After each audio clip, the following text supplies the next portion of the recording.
জয় গীতার চ্যানেলে আপনাকে স্বাগত। পরমহংস শিরোমণি আজন্ম ব্রহ্মচারী মায়ামুক্ত পরমহংস শিরোমণি শ্রীল সুখদেব পরীক্ষিত মহারাজ বলছেন, হে রাজন,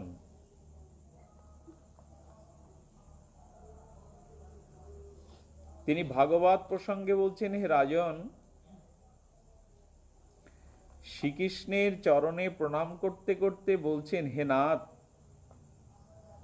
তোমার চরণে ভক্তিহীন জনের সাধনা, তপস্যা, কর্ম, ধ্যান, যোগ সব বিফলতা প্রাপ্ত হয়। হে পরম করুণা নিধি, হে পরম কল্যাণ গুণনিধি, শ্রী ভগবানের চরণে সমর্পিত হয়ে বলছে, প্রভু, তোমার চরণে যারা ভক্তি শূন্য, তোমার চরণ পাদ পদ্ম কমলে যাদের অন্তরের ভক্তি শূন্য, তাদের সমস্ত সাধনায় বিফল হয়। হোক সে কর্ম, জ্ঞান, যোগ, সকল কিছু তাদের বিফলতা প্রাপ্ত হয়। জ্ঞানীগণ দানপর, কর্মীগণ যশলিপ্সু, কর্মীগণ অর্থাৎ অশ্বমেধ, গোমেধ, এই যজ্ঞ অনুষ্ঠানকারীগণ বা মনুষ্যী যোগীগণ, মন্ত্র জপকগণ, সদাচার নিষ্ঠগণ, যে তোমাকে তপস্যা প্রভৃতি সাধন সমর্পণ না করিলে সেই সকল অনুষ্ঠিত সাধনার ফল হতে তারা বঞ্চিত হয়। মত কর্মকৃত, তপস্যা, দান, যাগ, যজ্ঞ, অর্চন, সমগ্র সাধনাঙ্গ ভজনাঙ্গ যা কিছু সুরূপে অনুষ্ঠিত না হয়, মত কর্মকৃত না হয়, বলছেন সমস্ত শুভ মঙ্গল ফল হতে তারা বঞ্চিত হয়। এই হলো শাস্ত্রের সুসিদ্ধান্ত। অর্জুনকে বলছেন যে যুদ্ধের মতো হিংসাত্মক কর্ম, অর্জুন কি বলছে বারবার, এই রক্তক্ষয়ী মহাপ্রলয়ী যুদ্ধ আমি করব না। আমি পিতা, পিতৃসম এবং অস্ত্রগুরু, আমি পিতামহ ভীষ্ম, এদের রক্তে রঞ্জিত হয়ে রাজ সিংহাসন, এই চিন্তা করাই আমার পাপ হয়ে গেছে। আমি ভিক্ষাবৃত্তি করব, ওরা যদি আমাকে বধও করে, কিন্তু এই আত্মীয় বধ, পরম আত্মীয়, এমনকি সেখানে গুরুদেব আছেন, পিতামহ ভীষ্ম আছেন, দ্রোণাচার্য আছেন, নিজের ভ্রাতাগণ আছেন, আমি তাদের বধ করে তাদের রক্তে রঞ্জিত হয়ে আমি রাজসুখ চাই না, বরঞ্চ ওদের হাতে আমি হত হলেই সৌভাগ্য মনে করব। এটা কার কথা? অর্জুনের কথা। কথাগুলি কি আপাত মধুর মনে হয় না? যে আমি রাজ সিংহাসনের জন্য পিতামহকে হত্যা করব, ছিল গুরুদেবকে হত্যা করব, ভাতৃ হত্যা করব, শত শত ভাইয়ের স্ত্রীগণকে বিধবা করব, মায়ের বুক থেকে সন্তান কেড়ে নেব। ভগবান, আমরা ভাবলাম বাবা অর্জুনের কি বিবেক, অর্জুন ধর্মের প্রকৃত তত্ত্ব তাৎপর্য যেন অধিগত করে ফেলেছে। ভগবান শ্রীকৃষ্ণ বলছেন, ওদের হত্যা করো, যুদ্ধে ওদের সবাইকে পরাস্ত করো। হে গান্ডীব অর্জুন, আর্য ধর্মোচিত স্বভাবে সবাইকে বধ করো। বললেন, গোবিন্দ, পাপ হবে না? ভগবান বললেন, আমাকে সমর্পণ করে কর্ম করো, তাহলে আর কর্মবন্ধন পাপ তোমার হবে না। এক ভগবানের সন্তুষ্টি বিধানের জন্য অর্জুন সবাইকে হত্যা করলো। অর্জুন কি পাপের দায়ভাগ নিতে হয়েছিল? ভগবানের প্রীতি প্রসন্ন উদ্দেশ্যে যদি কর্ম সমর্পিত হয়, তাহলে সেই কর্ম সম্পূর্ণ সমর্থ পরম মঙ্গল হয়। কিন্তু সদাচার সম্পন্ন হয়ে বহুবিধ অশ্বমেধী যজ্ঞ করেও যদি সেই কর্ম শ্রী গোবিন্দ পাদ পদ্মে সমর্পিত না হয়, তাহলে সকল সুমঙ্গল ফল হতে বঞ্চিত হয়। তাহলে আমরা কর্ম করব, জাপ, যজ্ঞ, সংকীর্তন, সদাচার সম্পন্ন হয়ে করব। উদ্দেশ্য কি থাকবে? ভগবানের সন্তুষ্টি বিধান। যে কর্মই করি তার একমাত্র উদ্দেশ্য হবে ভগবানের সন্তুষ্টি বিধান, তা না হলে কিন্তু বঞ্চিত হতে হবে। এবং ত্রিবিধ যদি ভগবানের সমর্পিত কর্ম না হয়, মত কর্মকৃত কর্ম না হয়, তাহলে কি হবে? ত্রিবিধ বিঘ্নের দ্বারা উপদ্রব সৃষ্টি হবে। ত্রিবিধ বিঘ্নের দ্বারা সেখানে উপদ্রব হয়ে থাকে। এই জন্য সেই সুমঙ্গলা যশা, অর্থাৎ যার কথা শ্রবণ কীর্তন মাত্রই, যার অমীয় গুণগাথা শ্রবণ কীর্তন মাত্রই অভীষ্ট ফল প্রাপ্তি হয়, সর্বফল প্রাপ্তি হয়, সর্বসুমঙ্গল, সর্ব অভীষ্ট লাভ, সর্ব অনর্থ নিবৃত্তি হয়, সেই চরণে প্রভু আমার ভূ ভূ প্রণাম, ভূ ভূ প্রণাম। এই জন্য সমস্ত কর্মে ভগবানে অর্পিত হয়ে আমাদের করণীয়। অর্জুন এবং হনুমানকে আমরা যদি এক জায়গায় করি, একজন দাস্য ভক্তির পরাকাষ্ঠা, অর্জুন তো দাস্য ভক্তির পরাকাষ্ঠা, আরেকজন হচ্ছেন বিশ্ববিজয়ী ভগবানের সখা অর্জুন। এই দুইজনকে আমরা যদি একটু একত্রিত করি, বিশাল এক নদীর তীরে এরা দুইজন এক জায়গায় হয়েছে। অর্জুন সম্পর্কে হনুমানজিরও জানা, পবননন্দন অঞ্জনাসুত হনুমান ভীম সম্পর্কে, অর্জুন সম্পর্কেও তিনি জ্ঞাত। তো অর্জুন একটু পরীক্ষা করবার জন্য ভগবানের কেমন দাস ভক্তি, একটা খুব ধারালো ক্ষুরোধার একটা তীর নদীর ওই পারে ছড়িয়ে দিয়েছে। ক্ষুরোধার তীর, তীব্র ক্ষুরোধার, সেখানে কিছু পড়লেই ছেদ হয়ে যাবে। বলছেন এই ক্ষুরোধারের তীরের ওপর দিয়ে তুমি ওই পারে যাও তো। হনুমান তখন ওপরের দিকে তাকিয়েছে, হৃদয়ের দিকে তাকাচ্ছে বারবার। হে প্রভু রাজীব লোচন, হে প্রাণপ্রভু, হে প্রাণেশ্বর, হে হৃদয় দেবতা, আমার যা কিছু কর্ম সব তোমার চরণে সমর্পিত। অর্জুন আমাকে পরীক্ষা নিচ্ছে প্রভু, আমি তোমাতে সমর্পণ করে রাম নাম জপ করতে করতে, রাম নামে নিবেদিত হয়ে যখন হাঁটছেন, তখন হনুমতে একটু নিচের দিকে তাকিয়ে দেখছেন রক্তের আভা উঠছে, নদী থেকে রক্তের আভা উঠছে। বললেন আমার চরণ থেকে, আমার পা থেকে তো রক্ত খরিত হচ্ছে না, এই রক্ত কি করে এলো?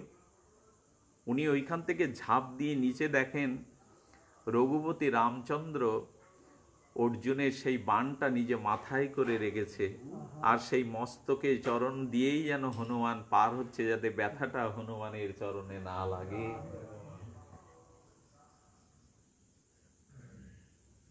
ভগবানকে সুখ বিধানের জন্য, ভগবানকে আনন্দ সন্তোষ বিধানের জন্য সব কর্ম যদি যৎ করসি যদ নাসি যজ্জহসি দদাসি যৎ তপস্যৌসি কন্তেও তৎকুরুষ মদার প্রণাম।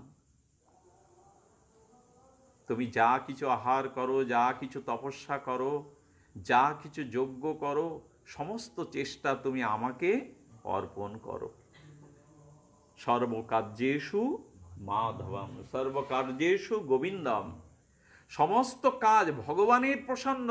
আর লোকের কাছে যশ পাওয়ার যদি আকাঙ্ক্ষা থাকে, নিজের যশ খ্যাতি পূজা মান পাওয়ার যদি আকাঙ্ক্ষা থাকে, ওই কর্ম থেকে নিজের লাভ লোভ পূজা প্রতিষ্ঠা ইহকাল পরকালের কামনা বাসনা যদি থাকে, তাহলে জানবে তুমি নিজেকে ঠকালে, সবাইকে ঠকালে, বঞ্চিত হলে তুমি।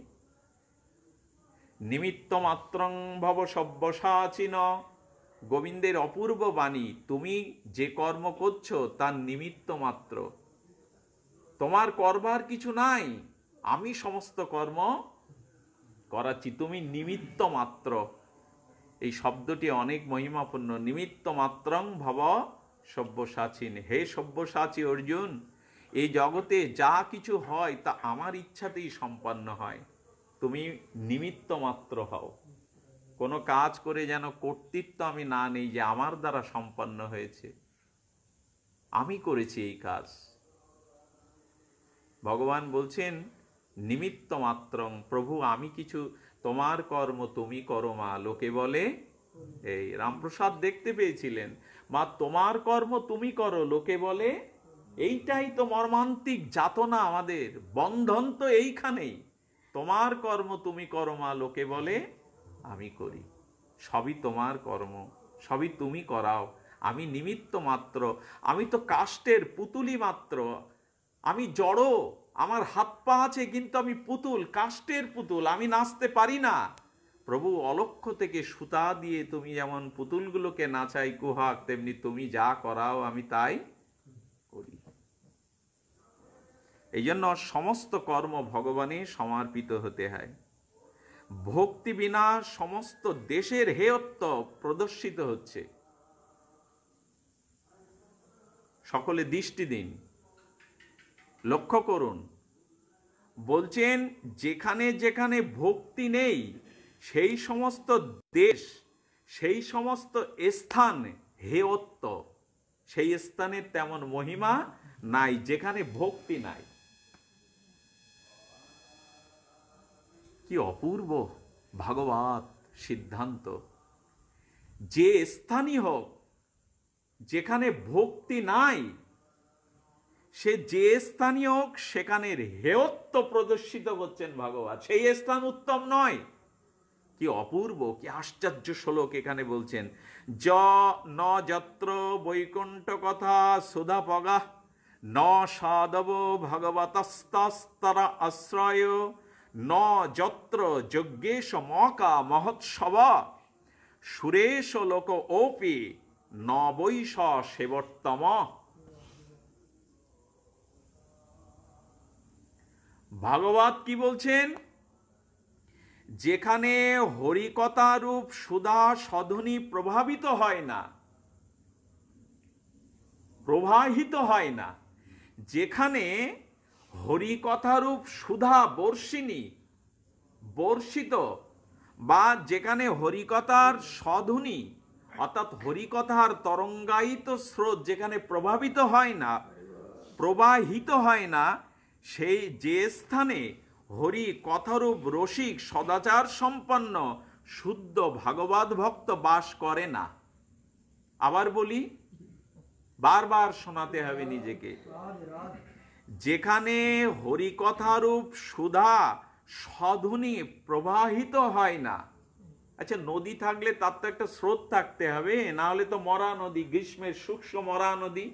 নদী থাকলে তার একটা স্রোত থাকতে হবে। যে যে স্থানে হরি কথারূপ সুধার প্রভাবিত হয় না, হ্যাঁ, যেখানে হরিকথার স্রোত নেই, আর যে যে স্থানে হরি কথারসিক সদাচার সম্পন্ন শুদ্ধ ভাগবত ভক্ত বাস করে না, সে স্থানে যজ্ঞেশ্বর প্রভৃতি যজ্ঞ, অর্থাৎ যে স্থানে যজ্ঞেশ্বর প্রবর্তিত মহাপ্রভু নিতাইয়ের প্রবর্তিত হরিনাম হরি সংকীর্তন মহোৎসব হয় না। এখন এখানে কি হচ্ছে? হরিনাম হরিকথার মহোৎসব হচ্ছে, হচ্ছে কি না? হরিকথার প্রবাহ তরঙ্গ বইছে। হরিকথা যেখানে হয় তাকে হরিকথারূপ সুধা নদী বলা হয়েছে, ওইটা নোনা জলের নদী। আর হরিকথা যেখানে ভাগবত কথা হয় ওটা বলা হয়েছে সুধা অমৃতের নদী। আচ্ছা, নদীর কূলে যদি কোনো বৃক্ষ থাকে, গাছ থাকে, বারবার নদীর তরঙ্গ ঢেউ লেগে সেই গাছটা উপড়ে পড়ে যায় না, বাঁচে কি? তেমনি কেউ যদি এই হরিকথা সুধারূপ অমৃত নদীর কিনারে এসে দাঁড়ায়, আপনারা আজকে নদীর কিনারে এসছেন, হরিকথা নদীর কিনারে এসছেন, এইখানে কি হয়? এই বারবার হরিকথার তরঙ্গ আঘাত করতে করতে আমার সংসারের কামনা বাসনার মূল শিকড় যে কামনার বৃক্ষ, সেও উৎপাটিত হয়ে যায়, তরঙ্গে উৎপাটিত হয়ে যায়। আচ্ছা, যে খুব তৃষ্ণার্ত, ভীষণ ক্লান্ত শ্রান্ত, সে যদি নির্মল হাওয়া মিষ্টি নদীর, অমৃত নদীর তীরে গিয়ে দাঁড়ায়, তাহলে আর তার তৃষ্ণা লাগে? সংসারে কামনা বাসনায় রোগ শোকে বেদনায় জর্জরিত ব্যক্তি যখন হরি কথা সুধারূপ তরঙ্গায়িত নদীর স্রোতের কূলে আসে, তখন হরিকথারূপ অমৃত পরশে তার হৃদয়ের কামনা বাসনা যৌন যাতনা নিবাপিত হয়ে যায়। আচ্ছা, নদী তো তার একটা রেখাপথ দিয়ে প্রভাবিত হয়, তাই না? নদী কি ছাপিয়ে যখন তখন চারিদিক দিয়ে প্রভাবিত হয়? আচ্ছা, নদীর জল কি আমাদের মাথা মানে এই যে এইখানে ওপর দিয়ে যায় কি? হ্যাঁ, সেটা প্লাবন জলশ্বাস যায়, সবসময় যায় কি? কিন্তু হরি কথারূপ সুধা গঙ্গা, হরি কথারূপ গঙ্গা চতুর্দিকে প্লাবিত। যে কেউ যদি উপরে বসে হরি কথা শোনে, তাকে ছুঁয়ে যায় নাই অমৃত? পেছনে, সম্মুখে, ডাইনে, উপরে, নিচে, যে যেখানে আছে হরিকথারূপ শ্রবণের কুলে এসে দাঁড়ালে তার কি হয়? সমস্ত সে সবকিছু প্রাপ্ত হয়। এবং এই হরিকথারূপ স্রোতস্বিনী নদী শত তরঙ্গায়িত হয়ে সবাইকে আনন্দ দিতে দিতে যায়। আচ্ছা, আরেকটি কথা বলেছেন, মূলাক্ষতা বিদায়িনী, এই শ্লোকে গোস্বামীপাদ বলেছেন, সেটি হলো যে হরিকথারূপ সুধার নদী তীরে, অমৃত নদী তীরে দাঁড়ালে তার তৃষ্ণা দূর হয়, তার শীতলতা দূর হয়, সে পরম শান্তি লাভ করতে পারে। আর কি হয়, এই যে নদীর মধ্যে যে ঘোলটা আছে, তীব্র ঘূর্ণাবর্ত, ওর মধ্যে যদি কেউ পড়ে যায় সহজে উঠতে পারে? নদীর যে ঘূর্ণাবর্ত, জলের স্রোতের একটা ঘূর্ণাবর্ত আছে না, ওর মধ্যে কেউ পতিত হলে সে সহজে বেরোতে পারে? বলেন তেমনি শ্রী গোবিন্দের অপ্রাকৃত নামরূপ লীলার এই স্রোতের মধ্যে, নামরূপ লীলার চক্রের মধ্যে যে একবার পড়ে যায়, তার আর অন্যখানে যেতে ভালো লাগে না, তার আর ওর থেকে উঠতে ভালো লাগে না। ভালো লাগে কি? বৃহস্পতিবার আসলেই, মঙ্গলবার আসলেই, হরিকথার দিন আসলেই মনে একটা আকাঙ্ক্ষা, তৃষ্ণা জাগে, কখন যাব, দুটো হরিকথায় হৃদয় জোড়াবো। এই তো, এইটুকু যদি না হয় তাহলে জানবেন ওই নিয়ম রক্ষার জন্য এসে লাভ নেই। তৃষ্ণা না লাগলে, উৎকণ্ঠা না লাগলে ভজন করে কোনো হচ্ছে হবে না, যেতে হয় যাব না, এরকম না। হরিকথাতে উৎকণ্ঠা দরকার, তৃষ্ণা দরকার। তাহলে কি বলছেন, যেখানে হরিকথা সুধা সধুনী প্রবাহিত হয় না, যে স্থানে হরি কথা রসিক সদাচার সম্পন্ন ভগবত ভক্ত বিরাজ করে না, যে স্থানে যজ্ঞেশ্বর প্রবর্তিত, যজ্ঞেশ্বরকে আমাদের গৌর হরি নিত্যানন্দ তাদের প্রবর্তিত হরিনাম সংকীর্তন মহোৎসবাদী হয় না, জন্মাষ্টমী, রাধাষ্টমী, একাদশী ব্রত, রামনবমী, এইসব তিথিগুলোর যজ্ঞ উৎসব যেখানে হয় না, হ্যাঁ, এই ঝুলনাদি হয়ে গেল, যেখানে এই উৎসবাদি হয় না, বললেন এ মতো স্বর্গও কখনো আদরণীয় হতে পারে না। যদি এগুলি না থাকে তাহলে স্বর্গও কখনো আদরণীয় হতে পারে না। চিন্তা করা যায়, বললেন স্বর্গও সেখানে আদরীয় নয় যদি হরিকথা না থাকে, শুদ্ধ ভক্ত না থাকে, হরিকথার তরঙ্গ যেখানে নাই, সে স্থান যদি স্বর্গও হয় তাহলে সেটা আমাদের সেব্য, আকাঙ্ক্ষিত নয়। শ্রী ভগবানে যারা ভক্তিহীন, তাদের নিন্দার প্রসঙ্গে ভাগবত স্তোত্রে কি বলছেন? যারা শুধু জড়ীয় কামনা বাসনা, দেহ সুখ, আসক্তি, মান মর্যাদা, অর্থ বৃত্ত নিয়েই ব্যস্ত দিন রাত, বলছেন যারা ভগবত ভক্তি শূন্য, ভক্তিহীন জন, সেই নিন্দার প্রসঙ্গেও বারবার বলা হয়েছে। কি বলা হয়েছে? যে ইন্দ্রাদি দেবগণের পরাজয়ের কথা শ্রবণ, সাত্য সাধক নিজ ইষ্টদেব শ্রীকৃষ্ণের সহিত ইন্দ্রের যুদ্ধের সংবাদে কি বলা যায়? ভক্তি না থাকলে কি হয় দেখুন। গুরুদেব বৃহস্পতি আসলো স্বর্গে, ইন্দ্রের রাজসভাতে দেবগুরু বৃহস্পতি আসলেন। ইন্দ্র ভোগে এত মর্ত, আমি রাজাধিরাজ, আমি দেবাদি ইন্দ্র, হ্যাঁ আমি দেবপতি, দেবরাজ, এই অভিমানে গুরুদেব আসলে যে উঠে দাঁড়িয়ে প্রণাম করতে হয় সেটাও ভুলে গেল। কি ভোগের কি অবস্থা দেখেছেন? যখন খুব জাগতিক, জড়জাগতিক ভোগ সুখ, অর্থবিত্ত, মান যশ খ্যাতি, বিদ্যা বৈদুষ্য এগুলো এসে ঘিরে ধরে, তখন মানুষের অভিমান এত দৃঢ় হয়, তখন সে গুরুদেবকেও শ্রদ্ধা করতে চায় না, মহৎকেও শ্রদ্ধা করতে চায় না, মহৎ অবজ্ঞা করে যায়। ব্রহ্মার সাথে এসে দেবরাজ ইন্দ্র দেবকীর গর্ভস্তুতি করে গিয়েছিল। দেবতাগণ ব্রহ্মাকে সাথে নিয়ে এসে ক্ষীরোদ সাগরের তীরে ভগবানের ধ্যান করছে, স্তব করছে, প্রভু এ ধরিত্রী বসুন্ধরা পাপের ভার বইতে পারছে না, তুমি নেমে এসো। দেবরাজ ইন্দ্র যখনই কোনো বিপদে পড়ে তখন ব্রহ্মাকে সাথে নিয়ে বিষ্ণুর কাছে গিয়েই তো সমাধান চাই কি না? যার বন্দনা করলো গর্ব থাকতে, না বুঝলে কি স্বয়ং ভগবানের বন্দনা করতে আসছেন দেবরাজ ইন্দ্র? বিপদে পড়লে আবার ভগবান বিষ্ণুর কাছে গিয়ে ধর্ণা দিয়ে আমাকে রক্ষা করুন, স্বর্গরাজ্য রক্ষা করুন। সেই ইন্দ্র ভগবানের বিরুদ্ধেই যুদ্ধ ঘোষণা করে দিল, করলো না? 7 দিন বজ্র বৃষ্টি ব্রজবাসীদের ওপর দিল না? কি ওইটুকু বালক বাচাল অর্বাচীন, তার কথা শুনে তারা পূর্ব সেই আমার যজ্ঞ বন্ধ করে, আমার পূজা বন্ধ করে ওই বালকের কথায় গিরি। তোমার মনে নেই ওই সেই ভগবান যার বন্দনা করেছে গর্বে, হলে নিজের স্বার্থের জন্য সেটা ভুলে গেছে। তাই বলছেন যে স্বার্থের জন্য দেবরাজ ইন্দ্র কখনো গোবিন্দের চরণে পড়ে কাঁদে বন্দনা করে, আবার তার সাথে যুদ্ধও করে নিজের সম্মান বাঁচানোর জন্য। কি হবে তাতে? ভগবানে যদি ভক্তি না থাকে তবে স্বর্গ গিয়েও বা কি হবে? ভগবানে যদি ভক্তি না থাকে তো ইন্দ্র পথ পেয়েও বা কি হবে? কত বড় সৌরিন্দ্র সিদ্ধান্ত বলুন তো। ভক্তিহীন জনকে বলা হয়েছে দেবরাজ ইন্দ্র হয়েও তার ফল কি? সে ভগবানের বিরুদ্ধেই যুদ্ধ ঘোষণা করে দিল। হ্যাঁ, এই জন্য বারবার বলছেন ভজনানন্দে ডুবে থাকো, নিষ্কিঞ্চন নিষ্কাম শুদ্ধ ভক্তিতে ডুবে থাকো, শুদ্ধা ভক্তিতে ডুবে থাকো। বারবার বলা হচ্ছে হরি সন্তোষ বিধানী সমস্ত সাধনের যেন মুখ্য ফল হয় আমাদের। আর একটা অপূর্ব কথা বলেছেন ভগবান কপিল দেব, তার শ্রীমুখ বচনে বলেছেন। মাতা দেবাহতীকে ভগবান কপিল দেব বলছেন, শ্লোকটা একটু লক্ষ্য করুন, অপূর্ব শ্লোক। আমাদের ভক্তি রাজ্যের, বিশুদ্ধ ভক্তি রাজ্যের এগুলো পরম অক্ষর শুধু নয়, অমৃত অক্ষর, আমাদের চলার পথের আলো, উজ্জ্বলকৃত আলো ভজনের পথে। বলছেন শালক্য শাস্তি সারূপ্য সামীপ্য তক্তক প্রত দীয়মানাং না গৃহান্তি বিনা মত সেবনং মত সেবনং বিনা দীয়মানাং না গৃহান্তি বিনা মত সেবন জনা। শ্রী ভগবান কপিল দেব নিজ জননীকে, তিনি দেবাহুতি মাকে বলছেন, হে মাতো, যারা আমার মানুষ অর্থাৎ আমার ভজন রসে রসিক, যে মানুষ্যগণ সদ্গুরুর কৃপায়, মহতের বৈষ্ণবের কৃপায় আমার ভজন রসের যে মানুষ রসিক,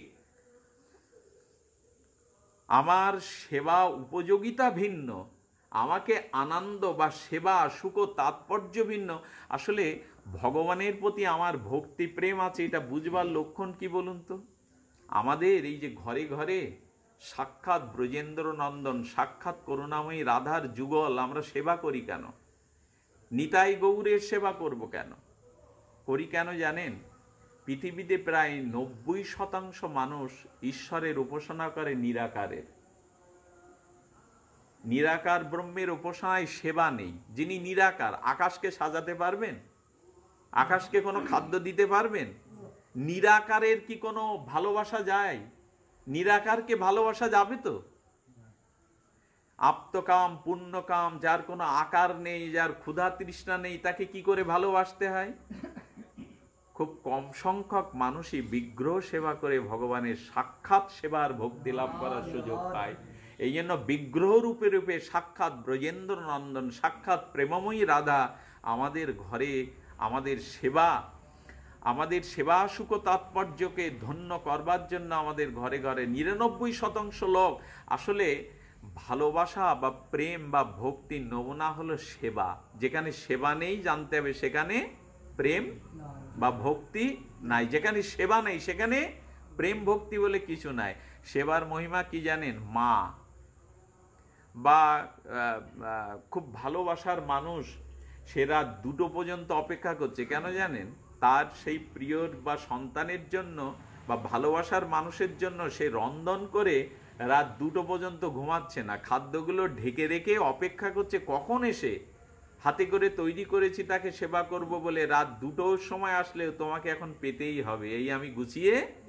ভালোবাসার কি ধর্ম দেখুন, সেবা না থাকলে ভালোবাসা থাকে? আচ্ছা, যার প্রতি মমতা নেই, ভালোবাসা নেই, সে রান্না প্রস্তুত হলেও দুপুরে ক্ষুধার্ত হয়ে আসলেও আমি তো হোটেল দেখিয়ে দেই। যার সাথে পরিচিত নেই, ভালোবাসা নেই, তাকে কি ডেকে খাওয়াবো?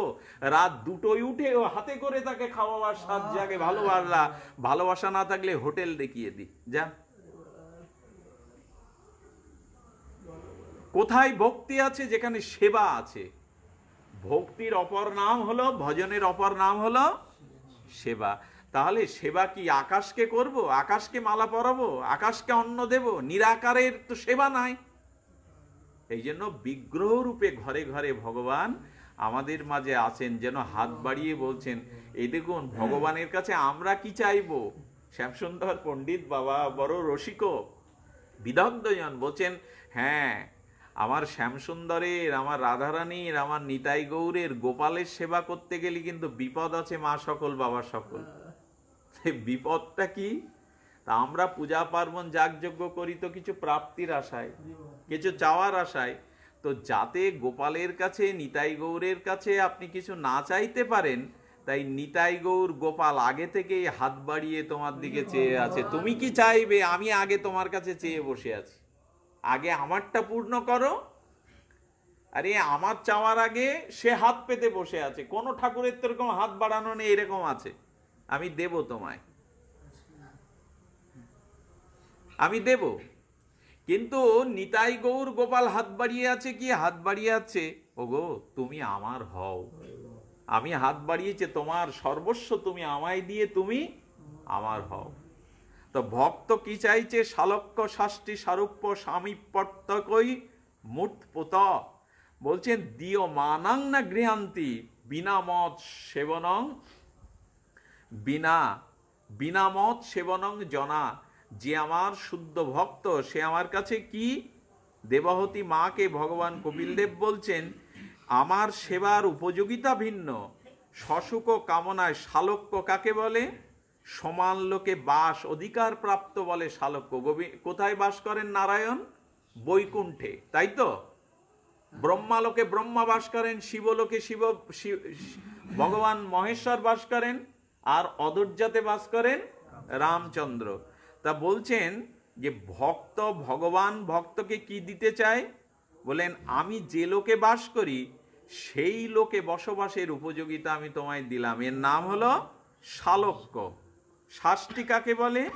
ভগবানের সমান ঐশ্বর্য। বাবা, ভগবান ভক্তকে বলছেন, আমি বয়ে এনেছি মস্তকে করে, আমার যেমন শক্তি, ওই শক্তি আমি তোমাকে দিচ্ছি, শাস্তি ওটা তুমি নাও। ভক্ত মুখ নাড়ছে। প্রথমে বলছে, আমি যে লোকে বাস করি সেই লোকের বসবাস করবার আমি অধিকার তোমায় দিচ্ছি, একে বলে শালক্য। শাস্তি কি? শাস্তি হলো আমার সমান ঐশ্বর্য আমি তোমাকে, এমনকি সৃষ্টি স্থিতি ক্ষমতাটা তো এক আমার আছে, আমি ওটা তোমাকে দিয়ে দেব। ভক্ত তখনও মাথা নাড়ছে। সারূপ্য, তুমি আমার মতো রূপ চাও, যে রূপে জগৎ মোহিত হয়। ভক্ত মাথা নাড়ছে, আমি তোমার মতো রূপও চাই না। আর কি বলছেন? সামীপ্য। সামীপ্য মানে ভগবানের সমীপে যাওয়ার অধিকার। প্রভু যায় না কথায় কথায়। আমাদের অনেক মহর্ষি আছেন, যেমন চতুর্শন, সনক, সনন্দ, সনাতন, সনত কুমার, এরা যে কোনো সময় বৈকুণ্ঠে যেতে পারে না? যেত, যে কোনো সময় যে কোনো লোকে যেতে পারে। বলছেন, আমি এই রূপ অধিকার দেব, সাপীপ্য, আমার কাছে আসবার, আমার লোকে আসবার অধিকার। ভক্ত বলছেন, আমি চাই না। তো তাহলে তুমি কি চাও? এই সাজুর্য, সাজুর্য মানে ভগবানে এক হয়ে যাওয়া। একটু জলের মধ্যে আর একটু জল মিশিয়ে দিলেন, আলাদা করা যাবে? জলে জল মিশে গেল। অর্থাৎ জন্ম মৃত্যু চক্র থেকে চিরতরে একটা স্থায়ী অব্যাহতি পেয়ে আমি ব্রহ্মের সাথে লীন হয়ে গেলাম। এটা হলো সাজুর্য। ভক্ত মাথা নেড়ে বলছে, প্রভু এর কণা মাত্র, এর কিছু মাত্র আমি চাই না। তুই কি চাও? তুমি সারূপ্য চাও না, শাস্তি চাও না, শালুক্য চাও না, সাজুর্য চাও না, কি চাও তুমি? তোমার সেবা ভিন্ন আমি এ জগতে আর কিছু চাই না। তোমার সেবা ছাড়া আমি কিছু চাই না। দিও মানাং না ঘৃণাতি, আমি দিতে চাই কিন্তু ভক্ত কিছু নেয় না। বিনা মত সেবনং জনা, আমার সেবা ভিন্ন, সে জগতে কিছু নিতে চায় না। এই 5 প্রকার মুক্তিকেও ভক্ত হেলায় ঠেলে ফেলে দেয়। প্রভু তোমার সেবা করতে চায়, তোমাকে আনন্দ দিতে চায়, তোমাকে সুখ দিতে চায়। এ প্রসঙ্গে চৈতন্য চরিতামৃত গোস্বামী গ্রন্থে অপূর্ব বলেছেন। হ্যাঁ, কি বলেছেন? সেবানন্দ যদি প্রেমানন্দ বাঁধে, সেই প্রেমানন্দ ভক্তের হয় মহাক্রোধে। ভগবানকে সেবা করতে করতে, ভগবানের অপরূপ নয়ন মনোহর উপদর্শন করতে করতে কারো যদি প্রেম জেগে যায়, তার হৃদয়ে প্রেম এলে চোখে অশ্রু আসে, অষ্টসাত্ত্বিক কম্পপুলক অশ্রু আসে। তো ভগবানকে সেবা করতে করতে প্রেম এসে গেল ভগবানের অপরূপ মনোহর রূপ দর্শন করতে করতে। তো সেই ভগবানের রূপ দর্শন করে যদি চোখে জল এসে যায় আর গাত্র কম্পিত হতে থাকে, অষ্টসাত্ত্বিক বিকারে কাঁপতে কাঁপতে দারুক কি করছেন? দারুক দ্বারকাধীশকে বিজন সেবা করছে, পাখা দিয়ে বাতাস দিচ্ছে। আর গোবিন্দের অম্লান সুমধুর চন্দ্র বদন দেখতে দেখতে তার প্রেমে চোখে জল এসে গেছে, হাত কাঁপতে কাঁপতে পাখাটা পড়ে গেছে। যেই পড়ে গেছে সেই তিনি ওই যে প্রেমটাকে তিনি শাসন করছেন। কেন এলি প্রেম, কেন এলি? আমি তো তার বিজন করছিলাম, সেবা করছিলাম। প্রেম, তুই এসে কেন আমার সেবা বন্ধ করে দিলি? নিজের গালে টাস টাস করে চড় বসিয়ে দিয়েছে। কি আশ্চর্য কথা বলুন তো! প্রেমকেও বাধা দেয় কেউ? প্রেমই তো সর্ব আনন্দ, সর্ব উৎকর্ষ তো প্রেম। এই যা কিছু সাধন ভজন ভক্তের কিসের জন্য? প্রেম লাভ করার জন্য তো। কখনো হাসবো, কখনো কাঁদবো, কখনো ধুলায় গড়াবো, কখনো অশ্রু বিগলিত হবে, কখনো কণ্ঠ ভঙ্গ স্বর হয়ে এইরকম অষ্টসাত্ত্বিক বিকার তো চাই। বলেন ওটা তো নিজের আনন্দ, ওটা তো নিজের চাওয়া। এর জন্য ভগবানের সেবা বন্ধ হলে আমি প্রেমকেও মেনে নেব না। কত বড় মহত্বপূর্ণ কথা, গভীরের কথা। সেবানন্দ যদি ভক্তের প্রেমানন্দে বাঁধে, সেই প্রেমানন্দ ভক্তের হয় মহা। গোপাল তো দুগ্ধ পান করছিল, যশোমতীর অমৃত বক্ষ পীযুষ দুগ্ধ পান করছিল, আর গোপালের জন্য উৎকৃষ্ট দুগ্ধটা কড়াইতে বর্তন হয়ে পড়ে যাচ্ছে। যশোদা বলছে, গোপাল কোল থেকে না বাগে আমি দুগ্ধের কড়াইটা নামাই। মাগো, বিশ্বপিতা শ্রী গোবিন্দ ক্ষুধার্ত কাতর হয়ে ক্রন্দন করতে করতে তোমার স্তন পান করছে। নবলক্ষ ধেনু তোমার একটু দুধ উল্লে পড়ে গেলে তোমার ক্ষতি কি? তোমরা কি জানো ওই দুগ্ধটা আমি আমার গোপালের জন্যই চড়িয়েছি। গোপাল সেবা করব বলে আমি সব সহ্য করতে পারি, কিন্তু তার সেবার বস্তু নষ্ট হয়ে গেলে আমি সহ্য করতে পারি না। তাই গোপাল থেকে কোল থেকে নামিয়ে মা দৌড়ে গেলেন নামাতে। এরা বোঝে, এরা প্রেমানন্দের থেকে সেবানন্দকে বড় করে। হ্যাঁ, প্রভুর একান্ত চরণ সেবক গোবিন্দ দাস মনে করলেন, প্রভুকে যদি ডিঙিয়ে ওই পারে যায় হোক আমার পাপ, কিন্তু তার চরণ সেবা তো করতে পারবো। প্রেমটাও বাধা দেয়। এই যে হরিকথা শুনতে শুনতে ওপরে ইলেকট্রিসিটি পাখাটা চলতে থাকে, হরিকথা সবার কান পর্যন্ত পৌঁছায় না। বন্ধ করে দিলে আমাদের ছোট মেয়েটা বলছে, বাবা যেতে পারি, ফ্যান বন্ধ করলে হবে না? ওই পাশের ফ্যান বন্ধ করো, এই পাশের করলে হবে না। বলে কি না, আপনার কষ্ট পান না? একটু গরমে শরীরটা জোড়ানোর জন্য হাওয়া হলে বেশ ভালো হয়। কিন্তু এই দেখুন কি বলছেন ভক্ত। হ্যাঁ, বলছে যদি নরকেও যাই তোমার সেবার জন্য, সেই আমার প্রাপ্তি। আমার প্রেম যেন এসে সেবা বন্ধ না করে। তাহলে হরি কথা কর্ণবত পৌঁছানোর জন্য বাতাসের কি প্রয়োজন? ওটা তো নিজের সুখের জন্য চাইছি। গোবিন্দ ভজনে এসে নিজের কিছু চাইবেন না, সব হারাই, শুধু তোমাকে সুখী দেখতে চাই, তোমাকে আনন্দে দেখতে চাই। এই জন্য ঠাকুর ঘরে একটা পাখার ব্যবস্থা করবেন। ঠাকুরের জন্য যা কিছু ব্যবস্থা করবেন সেটা যেন সুখময় হয়, সেবাময় হয়, আনন্দময় হয়। যা কিছু আয়োজন তা ভগবানের সুখের জন্য। এই জন্য বারবার বলা হচ্ছে যে ভক্ত সেবা বিনা, ভগবত সেবা বিনা অন্য কিছু চায় না। শ্রীমদ্ ভাগবতে সপ্তম স্কন্ধে সপ্তম অধ্যায়ে 52তম শ্লোকে অন্যায় ব্যতিরেক মূলে ভগবত ভক্তিরই ভগবত সন্তোষের একমাত্র হেতু। ভগবান বশ হয় কিসে? একমাত্র জ্ঞান ও কর্ম যোগ ধর্মে কৃষ্ণ নহে বশ। এই তো কবিরাজ কৃষ্ণ গোস্বামী জানাচ্ছেন, জ্ঞান কর্ম যোগ ধর্ম কৃষ্ণ নহে বশ। কৃষ্ণ বশ হেতু একমাত্র প্রেম ভক্তি রস। তাহলে ভগবান একমাত্র বসন কিসে? প্রেম এবং ভক্তিতে। আর প্রেম ভক্তি মানে অন্য কিছু না, ভগবানের সুখ তাৎপর্যময়ী সেবা। যে সেবার দ্বারা তিনি প্রসন্ন হবেন, তিনি আনন্দ পাবেন। সেই শ্লোকটি এখানে উল্লেখ করছেন ভাগবতে। ন দানং ন তপ নির্জং ন শৌচং ন ব্রতানি চ প্রিয় প্রিয়তে অমলয় ভক্ত হরির অনন্য বিড়ম্বনম।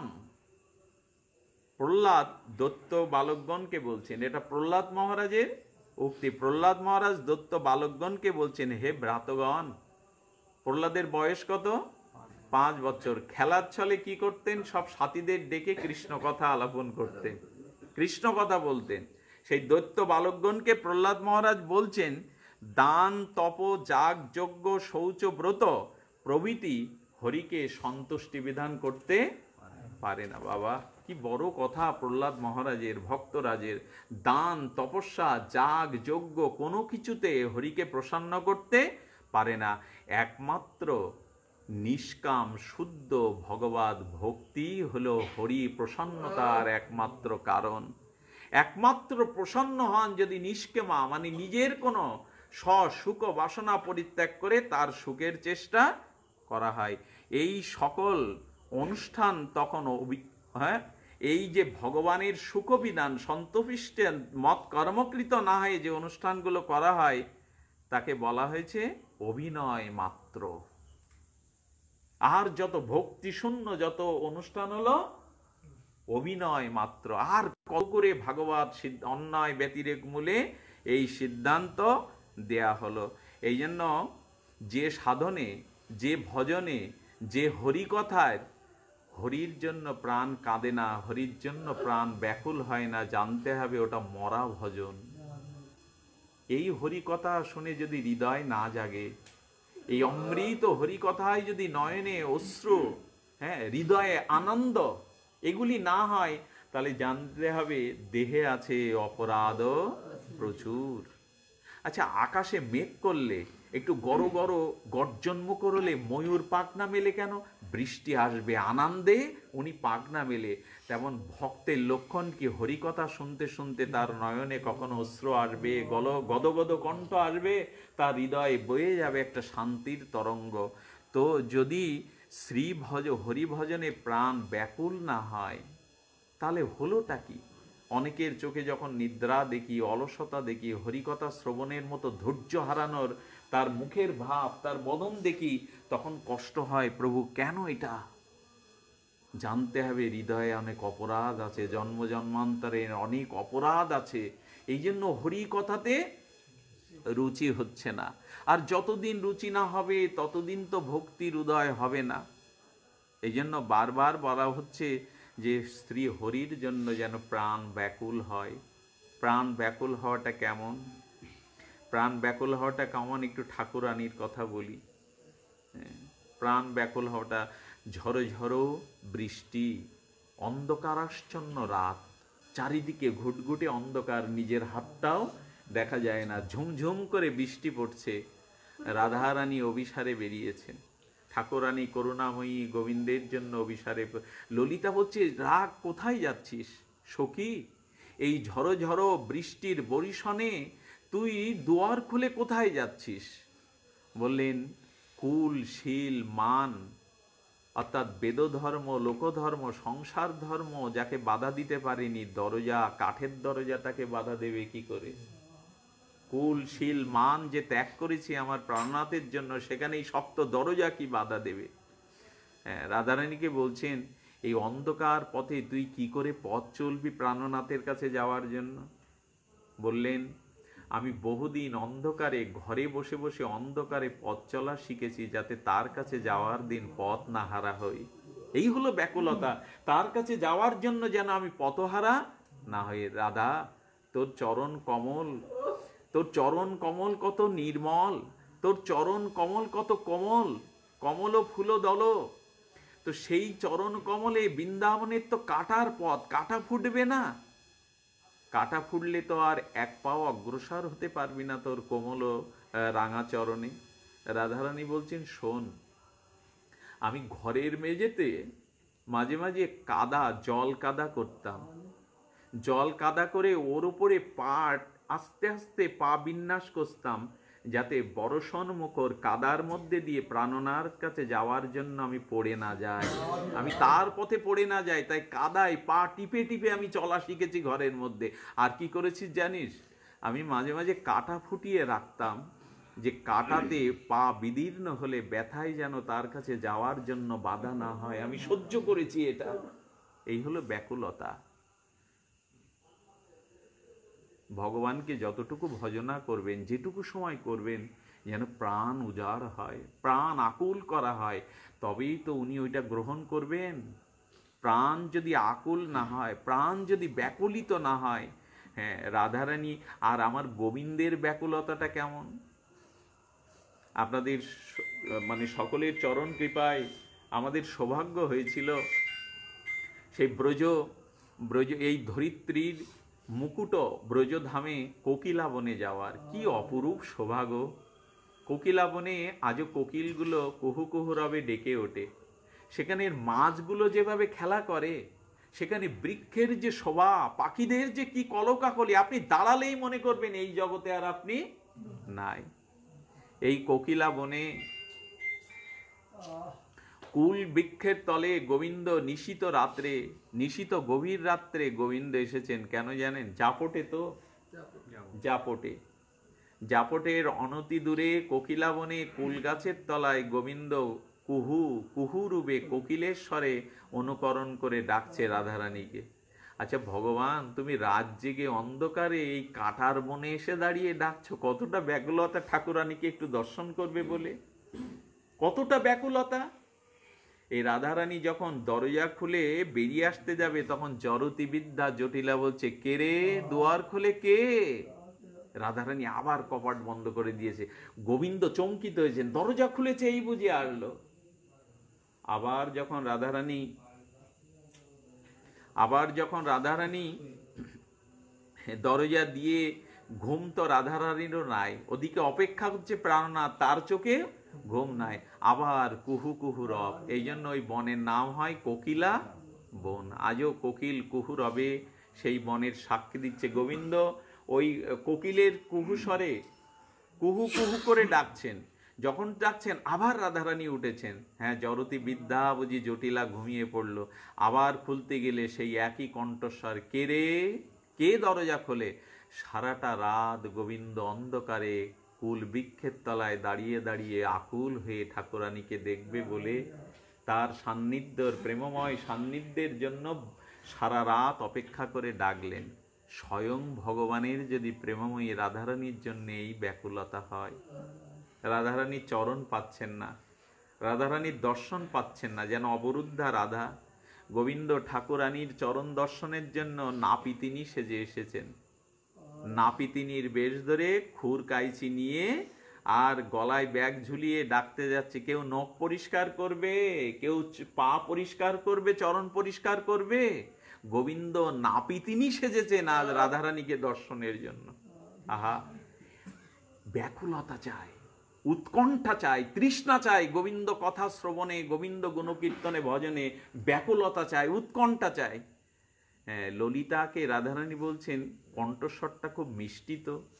বলেন, হ্যাঁ রে, এই সামনে দিয়ে একটা নাপিতিনী যাচ্ছে, ডাকবো রায়, তোর চরণ দোকানা একটু মার্জন করে নিলে হতো, একটু ডাকি। এই শোনো নাপিতিনী, এদিকে শোনো, আমাদের সখী মঞ্জুরির চরণটা কামিয়ে দিতে পারবে? একটু নখ সৌন্দর্য করে দিতে পারবে চরণটা? বললো, আমি খুব ভালো জানি গো, একবার পরীক্ষা করে দেখো, আমি খুব ভালো জানি। নাপিতিনী রূপ গোবিন্দ। আর গোবিন্দ যখন যেটা সাজে না, একেবারে অবিকল তাই হয়ে যায়, স্বয়ং ভগবান কিনা। যদি নারী রূপ ধরে তো ধরার কারো সাধ্য নেই। উনি যখন যে রূপ ধরেন, ধরার কারো একজন ছাড়া তো আজ সেও বুঝতে পারছে না। ঠাকুরানী বলছেন, শোনো, তুমি ভালো করে নখ কামাতে পারবে তো, চরণ তুমি সুন্দর করতে পারবে তো? বলে, একবার একটু পরীক্ষা নিন করুণাময়ী, কৃপাময়ী, হ্যাঁ, একবার একটু বর্ষণার অধীশ্বরী, আপনি একটু একবার পরীক্ষা করে নিন।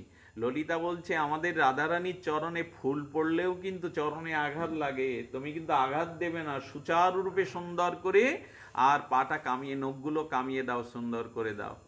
চরণ দুখানা গোবিন্দের যখন দৃষ্টি পড়েছে, চোখে জল ভরে গেছে গোবিন্দের। ওই চরণই তার উপাসনা, ওই চরণই তার একমাত্র উপাসনার বস্তু।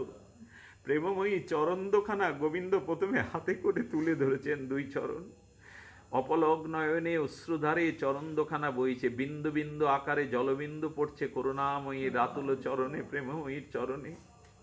ললিতা, এ কাকে, কোন নাপিতিনীকে এনেছিস? এ তো আমার চরণ ধরে উপরে তুলে ধরে, আরে কি দেখছে? কি দেখো তুমি? এত সুন্দর কারো চরণ হয়, এত অপরূপ কারো চরণ হয়? আমি কখনো দেখিনি এমন অপরূপ চরণ। একটু দেখতে দাও না গো, এই চরণই তো আমি সুন্দর করতে এসেছি, একটু আমাকে দেখতে দাও। বলুন তো, ব্যাকুলতা ছাড়া ভজন হয়? স্বয়ং ভগবান কৃপাময়ী রাধারানীর চরণ দোকানা, আর নয়নে দেখছে বিন্দু বিন্দু অশ্রু, বলছে এমন চরণ হয় গো। নাপিতিনী, তুমি তোমার কাজ শুরু করো। খুরটা হাতে ধরেছেন, কিন্তু হাত থেকে খসে খসে পড়ে যাচ্ছে। সঙ্গে সঙ্গে বলছেন, এমন চরণ তো আমি দর্শন করিনি, একটু কৃপা করে চরণ দোকানা বুকে ধারণ করতে দেবেন, একটু যদি আমার বক্ষে আমি নেই। রাধারানীর চরণ দোকানা বক্ষ নিয়ে গোবিন্দ যেন পরম আদরে, পরম আনন্দে, পরম প্রেমে চরণ দোকানা বক্ষে ধারণ করলেন। ব্যাকুলতা না হলে ভজন হয়? উৎকণ্ঠা, চোখের জল ছাড়া আমাদের এই গৌড়ীয় ভজন, আমাদের যুগল ভজন, আমাদের নিতাই গৌরের ভজনটা চোখের জলে। এখানে অন্য কোনো ষোড়শ উপচার, অত কিছু উপচার নাই, শুধু নয়ন জলে প্রেম উৎকণ্ঠা আরতিতে তার ভজন। স্বয়ং গোবিন্দ সেই চরণ বক্ষে মস্তকে নিলে, মস্তকে নিয়ে আজ গোবিন্দ পরমানন্দে বিভোর হয়েছেন। চরণ মাঝে মাঝে ললিতার কাছ থেকে, বিশাখার কাছ থেকে গোবিন্দ রক্তিম আলতাটা, আরক্তকটা নিয়ে নিতেন, যেমন একটু রাধারানীর চরণে পরিয়ে দেব। তো উনি যতবার আলতাটা ঠাকুরানীর চরণে সিঙ্গার করতে যাচ্ছেন, ততবার আলতা পরাতে পারছেন না, হাত কাঁপছে। রাধারানী বলছেন, ওর কাজ না, ওকে বের করে দে। বিশাখা বলছে, একটু আলতা পরাতেও জানো না ওই চরণে?